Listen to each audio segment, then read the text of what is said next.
মুক্তমনার পক্ষ থেকে 2009 সালে ডারউইন দিবস উদযাপনের অংশ হিসাবে আমরা সাক্ষাৎকার নিচ্ছি ঢাকা বিশ্ববিদ্যালয়ের অবসরপ্রাপ্ত অধ্যাপক ডক্টর ম আখতারুজ্জামানের। বাংলাদেশে বিবর্তনবিদ্যার উপর হাতে গোনা কয়েকজন বিশেষজ্ঞদের একজন ডক্টর আখতারুজ্জামান। ঢাকা বিশ্ববিদ্যালয়ের উদ্ভিদবিদ্যা বিভাগে অধ্যাপনা করেছেন দীর্ঘদিন, কাজ করেছেন বিভাগীয় চেয়ারম্যান হিসেবেও এবং সাইটোজেনেটিক্স গবেষণাগারের প্রধান হিসেবে। তার লেখা অনেকগুলো বইয়ের মধ্যে রয়েছে কোষবিদ্যা, বংশগতিবিদ্যা, কোষ বংশগতিবিদ্যা এবং বিবর্তনবিদ্যা সহ আরো অনেক বই। বাংলা একাডেমি থেকে প্রকাশিত বিবর্তনবিদ্যা বইটি 1998 সালে শ্রেষ্ঠ বিজ্ঞান পুস্তক হিসেবে পুরস্কৃত হয়েছিল। চার্লস ডারউইনের বিখ্যাত অরিজিন অফ স্পিসিস বইটিও তিনি প্রথমবারের মতো বাংলায় অনুবাদ করেন। এর বাইরে বাংলাদেশের শিক্ষা ব্যবস্থার উন্নয়নের জন্য কাজ করেছেন তিনি। উদার, প্রগতিশীল এবং সেকুলার ব্যক্তিত্ব হিসেবেও তিনি চিন্তাশীল মহলে সুপরিচিত। ডক্টর জামান, আজকে আপনাকে আমাদের মধ্যে পেয়ে আমি বিশেষভাবে আনন্দিত। প্রথম প্রশ্নটা তাহলে আমি করি। আমি অভিজিৎ। এই সপ্তাহে আমরা বিশ্বব্যাপী ডারউইন দিবস পালন করতে যাচ্ছি। ডারউইনের প্রকাশিত অরিজিন অফ স্পিসিস বইটির 150তম বার্ষিকী এবছর এবং ডারউইনের নিজের জন্মবার্ষিকী 20 শতবর্ষ। জীবের বিবর্তন ঘটেছে, এটা তো একটা বৈজ্ঞানিকভাবে প্রমাণিত তত্ত্ব এবং বিবর্তন তত্ত্বকে বাদ দিলে জীববিজ্ঞানের ভিত্তি যে গ্রহণ করা হয় না সেটা তো আর বলে দেওয়ার দরকার নেই।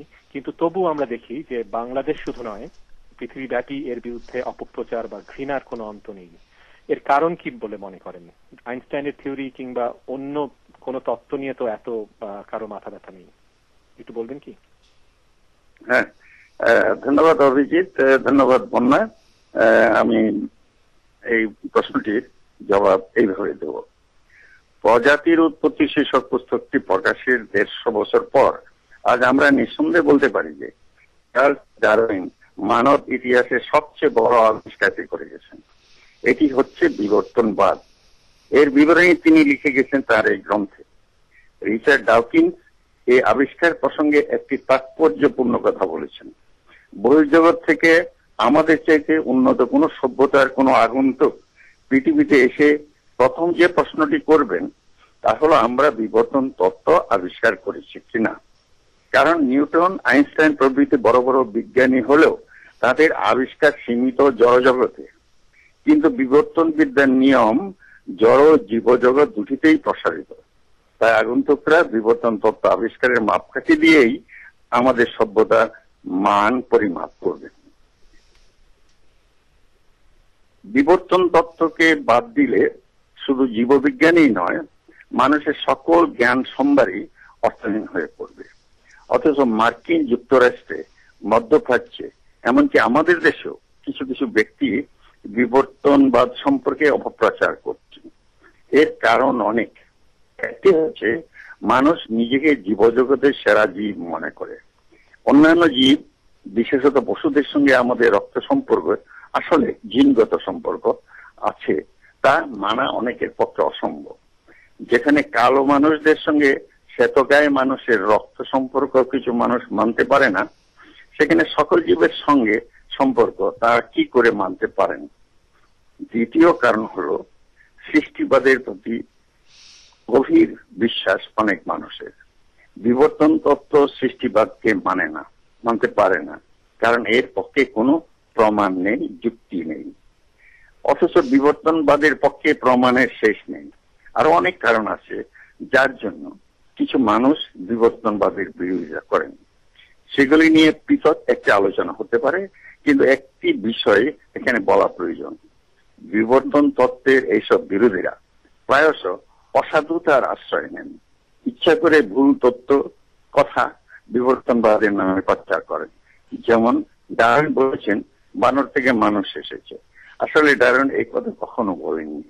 তিনি বলেছিলেন কোন আফ্রিকান এইপ বা বন মানুষ এবং মানুষের থাকতে পারে কমন পূর্বপুরুষ। এখন তার এই কথা তার মৃত্যুর পরে সঠিক বলে প্রমাণ করেছে মানব বিবর্তন বিদ্যা নামক বিবর্তন বিদ্যার একটি গুরুত্বপূর্ণ শাখা।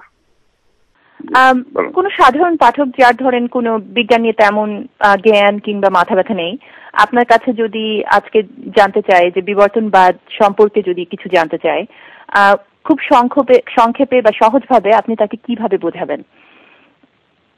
একজন সাধারণ মানুষ যার বিজ্ঞান নিয়ে তেমন মাথা ব্যথা নেই, তিনি কেন হঠাৎ বিবর্তনবাদ সম্পর্কে জানতে চাইবেন আমি জানি না। এমন ব্যক্তির সঙ্গে দেখা হলে বলবো যে পৃথিবীতে সবকিছুই বদলায়, কোন কোন ক্ষেত্রে এতে সময় লাগে অনেক অনেক বছর, হাজার লক্ষ কোটি বছর। বিবর্তনবাদ মূলত এমন পরিবর্তনের কথা বলে। আরো বলে যে সে বিশাল সময়ের মধ্যে এক জীব বদলে অন্য জীবে পরিণত হতে পারে, এটাই বিবর্তন। এই পরিবর্তন ঘটে প্রাকৃতিক নিয়মে, যার অনেকগুলো আমাদের চেনা। এভাবে জীব জগতের রূপান্তরের বিষয়টি চার্লস ডারউইন সর্বপ্রথম 150 বছর আগে বহু তথ্য প্রমাণ দিয়ে ব্যাখ্যা করেন। ডারউইনের নামে তার এই তথ্য বলেন যে আসলে মাইক্রো বিবর্তন ঘটলেও মেগা বিবর্তন বা ম্যাক্রো বিবর্তন ঘটতে দেখা যায় না। এটা সম্পর্কে আপনার কি মত? এটা কিন্তু বহুলভাবে সেটাও ঠিক নয়।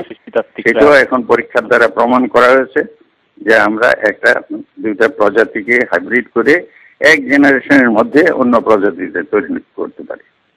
শুধু তাই না, একটা প্রজাতি না, এমনকি গণ যেটাকে বলে জেনাস, তাও করা যায়। এটা এক্সপেরিমেন্টালি সাইটোজেনেটিক্স দেখাচ্ছে অনেক ক্ষেত্রে। কাজে এই কথা বলারও কোনো যুক্তি নেই। তো আপনি তো সাইটোজেনেটিক্সে এক সময় অনেক কাজ করেছেন এবং এক সময় প্রধানও ছিলেন, এবং আপনি সেই হিসাবে আপনাকে প্রশ্ন করছি যে আধুনিক জেনেটিক্স কিংবা মলিকুলার বায়োলজি বা সাইটোজেনেটিক্সের বিভিন্ন শাখা এগুলো আসার পর বা বিকশিত হবার পর ডারউইন তত্ত্ব কি আরো জোরালো হয়েছে, নাকি অনেক জায়গায় বিভিন্ন গরমিল পাওয়া যাচ্ছে? না, কোনো গরমিল পাওয়া যাচ্ছে না, বরং অনেক জোরদার রয়েছে। জেনেটিক্স, সাইটোজেনেটিক্স ও মলিকুলার বায়োলজি আবিষ্কার অবশ্যই ডারউইনের বিবর্তনবাদকে শক্তিশালী করেছে। ডারউইনের সময় এসব বিষয়গুলি ছিল না। এক প্রজন্ম থেকে অন্য প্রজন্মের বংশগত বৈশিষ্ট্য কিভাবে বাহিত হয়, কিভাবে মিউটেশন উৎপন্ন হয়, প্রাকৃতিক নির্বাচন কিভাবে ভেরিয়েশন আসে, এইগুলো ডারউইন পক্ষে ব্যাখ্যা করা সম্ভব ছিল না। এই সবগুলি এখন এই জেনেটিক্স, সাইটোজেনেটিক্স এবং মলিকুলার বায়োলজি ব্যাখ্যা করেছে। বংশগতিবিদ্যা এবং বা জেনেটিক্স, সাইটোজেনেটিক্স বা কোষ গতিবিদ্যা এবং মলিকুলার জেনেটিক্স বা আণবিক বংশগতিবিদ্যা এখন ডারউইনবাদের বিবর্তনকে আরো অনেক সুদৃঢ় ভিত্তিতে প্রতিষ্ঠিত করেছে। যেমন জীবনের ভাষার অক্ষরগুলো ATGC/E আবিষ্কার করেছে আণবিক বংশগতিবিদ্যা। আণবিক জীববিদ্যা বিভিন্ন জীবের ডিএনএর মধ্যে সংকর করে এবং জিনোমে জিন সময়ের তুলনা করে দেখিয়েছে যে সকল জীবের উৎপত্তি একটি কমন জীব থেকে। এটি আমাদের কমন পূর্বপুরুষ। জীবে জীবে জিনগত বা ডিএনএ বিন্যাসগত মিল যত বেশি, তত তারা নিকট সম্পর্কিত।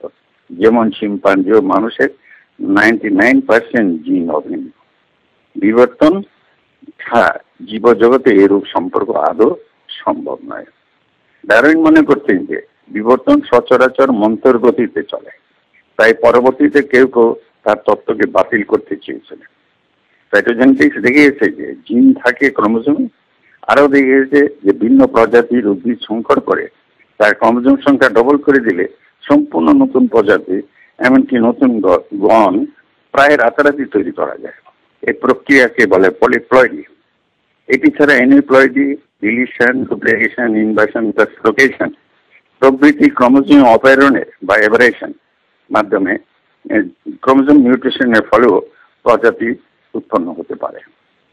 আমাদের সুপরিচিত অনেক ফসল যেমন গম, ভুট্টা, জব, বার্লি, ওট, রাই, সরিষা প্রভৃতি কিভাবে সংকরণ, পলিপ্লয়েডি প্রভৃতির মাধ্যমে উৎপন্ন